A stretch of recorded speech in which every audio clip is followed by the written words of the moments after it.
네, 오늘부터 EBS 뉴스에서는 매주 금요일 아시아 구석구석의 소식을 생생하게 전달하는 아시아의 달을 새롭게 선보입니다. 네, EBS 촬영 감독의 눈으로 바라본 아시아.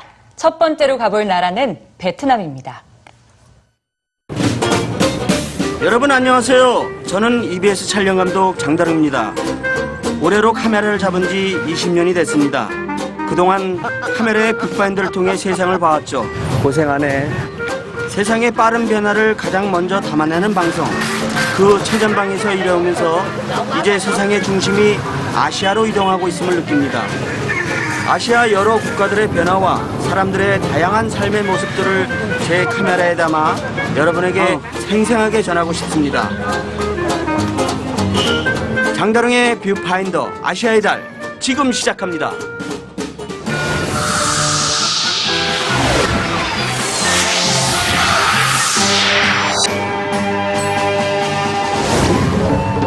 세계 인구의 65%가 사는 아시아. 2007년 이후 아시아의 세계 경제 성장 기여도가 50%를 넘어서면서 아시아는 세계 경제 발전의 원동력이 되고 있습니다. 베트남도 예외는 아닙니다.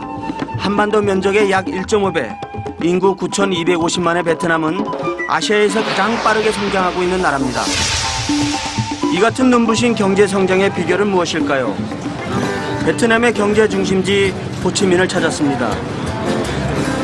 10여 년 전만 해도 베트남에서는 이렇게 전통 의상인 아우자이를 입은 여인들과 자전거를 타는 사람들을 쉽게 볼 수 있었는데요. 사실 이렇게 아우자이 입고 자전거를 타고 가는 모습을 기대할 수는 없지만 저렇게 수많은 오토바이들이 보이는 게 베트남의 지금의 현실입니다.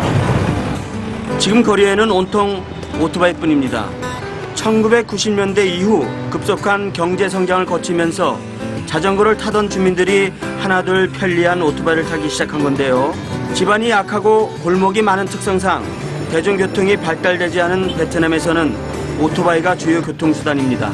신호등도 교통체계도 부족하지만 서로를 배려하며 천천히 움직이는 이들만의 보이지 않는 교통규칙이 인상적입니다. 자, 본격적인 거리 탐방에 나섰는데요. 오토바이를 많이 이용하다 보니 이렇게 오토바이에서 잠도 자고 휴대전화도 보고 음료수와 국수, 과일 등 각종 장사까지 합니다. 이들에게는 오토바이가 일상이자 치열한 삶의 현장인 셈이죠.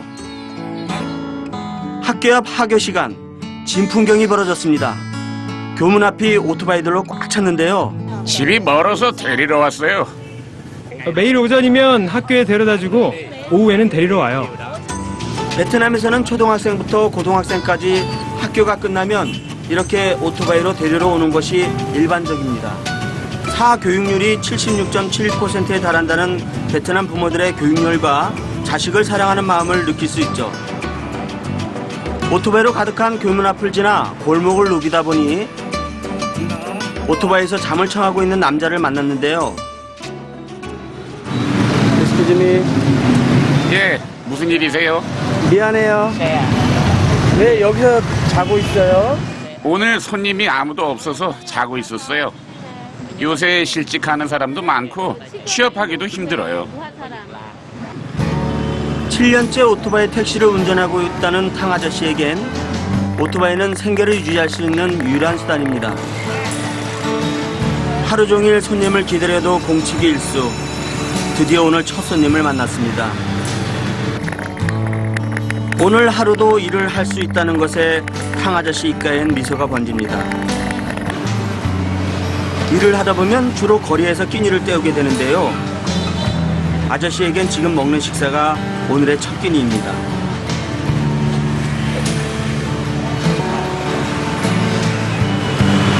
오늘 하루 얼마 벌으셨어요?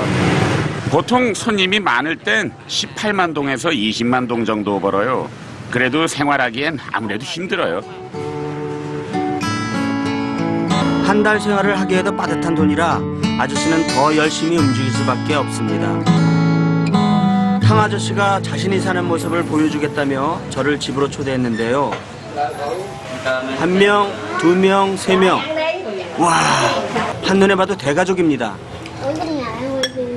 비싼 임대료와 생활비를 조금이라도 아끼기 위해 모여 살고 있다는 탕 아저씨의 가족들.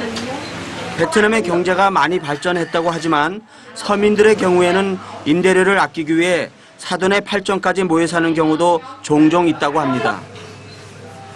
다시 출근 준비를 하는 탕 아저씨. 아빠 보면 어떤 생각이 들어요? 이렇게 아빠께서 고생하시는 걸 보면 빨리 좋은 직업을 구해서 아빠 힘들지 않게 도와드리고 싶어요. 저한테 오토바이는 가족의 생활과 생계를 유지하는데 꼭 필요한 거예요. 만약에 오토바이가 없었으면 생활을 할 수 없었을 거예요. 늦은 시간인데도 탕 아저씨는 가족들을 위해 다시 오토바이를 끌고 나옵니다.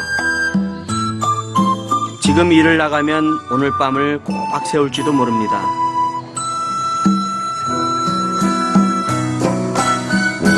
각자의 룰을 지키며 천천히 살아가는 베트남 사람들. 이들 특유의 부지런함과 가족애가 베트남의 현재와 미래를 보여주는 거 아닐까요?